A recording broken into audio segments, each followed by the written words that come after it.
Good morning children. आज शुरू करते हैं सफ़ा नंबर 17। बुक निकालो और खोलो सफ़ा नंबर 17, पेज नंबर 17। लाम और मीम का दूसरे हुर्फों से मिलना। किस तरह से लाम और मीम को बाकी हुर्फों से मिलाकर लफ्ज़ बनाएंगे।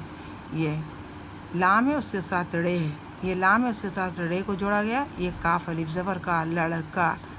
लाम, लाम के साथ फिर जोड़ा गया रे। लाम रे जो लड़, काफ़ी ज़िर की, लड़की। उसी तरह से यहाँ पे लाम के साथ डाल जोड़ा गया है, लेकिन डाल के ऊपर एक चीज़ है, इसे तशदीद कहते हैं। तशदीद, जिस लफ्ज़ के ऊपर, जिस हुर्फ के ऊपर ये तशदीद आ जाएगा उसे हम लोग 2 बार पढ़ते हैं। तो लाम एक बार डाल के साथ मिलेगा, फिर डाल एक बार वाव के साथ मिलेगा। तो लाम डाल ज़बर लट, डाल वापस डू, लड्डू। यहाँ पे ऐन अलीफ के साथ मिला और लाम के साथ मीम मिल गया। आलम, मीम सीन जीन दाल, मस्जिद। मीम दाल रे सीन, ये छोटी है जो गोल होता है, छोटी है। मदरसा।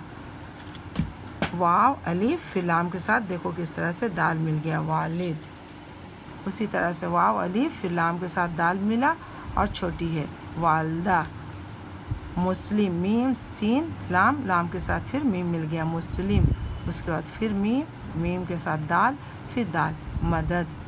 यहाँ पे मोहम्मद सल्लल्लाहु अलैहि वसल्लम का नाम है। इसमें कौन कौन सा हर्फ है? मीम है, मीम है, फिर दाल है। सिर्फ मोहम्मद हम लोग नहीं कहते, ये छोटा सा सल्लल्लाहु अलैहि वसल्लम लिखा हुआ है। तो जब उनका नाम लेंगे तो कहेंगे मोहम्मद सल्लल्लाहु अलैहि वसल्लम। मीम के साथ रे है, फिर ये छोटी है के साथ मीम है। मरहम, मीम के साथ ये है, पहले भी बताया है मैंने कि जब 2 नुक्ता ऊपर होगा तो ते होगा, 2 नुक्ता जब नीचे आ जाएगा तो ये हो जाएगा। तो मीम ये है और उसका रे है, रे के साथ अलीफ है। मेरा, तुम्हारा, ते के साथ